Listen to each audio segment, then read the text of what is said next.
Hi, I'm Bill Mold. This short video is how to fix a flat tire. If you're not sure how to get the wheels out of the bike, take a look at the video that tells you how to do that first. Our rider has been riding along and got a flat tire in the front wheel. We removed the front wheel and we're now going to replace the tube to fix the flat tire. First, let's understand that there are two types of valves. This is called a Presta valve, it's the thin one, and this one is called a Schrader valve. This is the kind that you would see on a car tire. I'm going to remove this little dust cap here. This doesn't do anything to keep the air in, but it does keep dust out of the valve mechanism. And then remove this little nut here on the threaded valve stem. Like that. Somewhere away from the valve stem, I'm going to take these levers here. These are the Park TL1 tire levers. These are a very common type to use, and I'm going to use the tire lever to hook under the tire like this, and then use the other end of the tire lever to hook onto a spoke. That keeps the tire lever from falling out.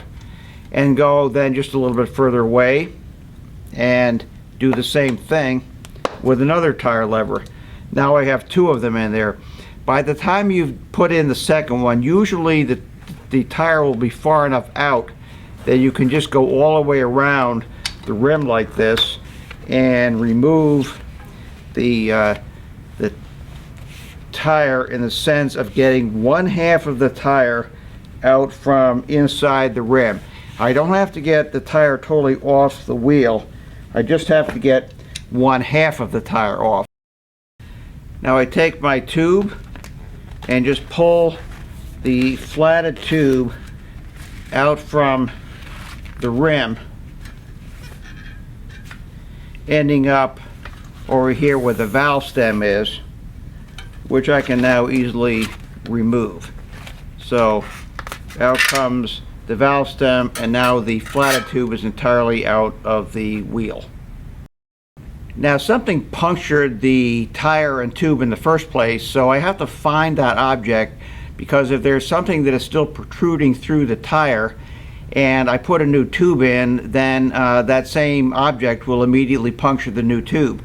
So I take my fingers and I run around the inside of the tire like this, while also examining the outside. I'm looking for any evidence of a piece of glass or a thorn or a small nail or something like that that may have gone through the outside of the tire and into the tube. Very often you won't find anything because the object that caused the puncture may have subsequently just fallen out. But you want to make sure you at least try to find what the cause was of the puncture. Having gone around this a couple times with my fingers, I'm satisfied that whatever was there is no longer there, and it's safe to insert a new tube.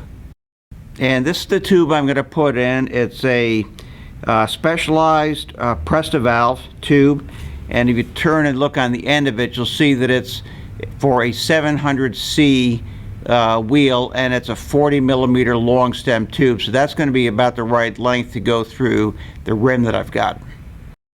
After getting my tube out of the box, I start putting the tube back inside the wheel in reverse, starting by putting the valve stem through the valve hole like that, and then just bringing the tire up around the tube. We start here, laying the tube into the tire like this, all the way around.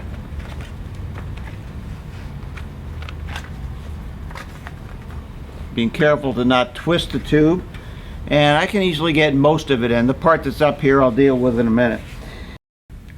Now, using my fingers, I'm going to push the edge of the tire down inside the rim, and I'm going to go in both directions from the valve stem like this. Right now I can use my tummy to help me keep the tube from coming out of the rim where the valve stem is, and I keep working this around and feeding the tube inside the tire at the same time. Now, for many people, the hardest part of this process is getting this last bit of tire into the rim, because it can sometimes get very tight across there and be very difficult to work in with your thumbs. The tire lever that does a good job to remove the tire does not do a very good job in helping get this last bit on. This is the tool I'd like to use in this situation here. This is a Park TL4. Is a different tire lever, but better, I think, than the other one for getting a difficult tire back on. We're going to slide this up under the tire like this, and I feel it catch on the edge of the rim, and I just lever it on. Here's another view. I'm going to take my TL4 tire lever, and I'm going to use the rim as a fulcrum on which I can pivot the lever. So I'm going to slide the lever under the tire here, catch the edge of the rim, and pivot it on. Move a little further away, slide the TL4 tire lever under the tire, catch the edge of the rim, and pivot it on. And I've got the tire back on. If you try this TL4 tire lever, I think you'll find that it will make some of your really difficult tire installations much easier. After you've installed the new tube and you've got the tire back entirely inside the rim, you want to make sure that there's no place on the rim where the tube can get stuck between the rim and the tire. Sometimes that can happen right here where the valve stem is. You want to push up on it and make sure that you get easy motion here to make sure that the valve stem moves up and down. If you have to push it and then it pops in like that, it means it was stuck, but now the tube will be inside the tire after you push up on it. All I have to do now is pump up my tire and put it back on the bike.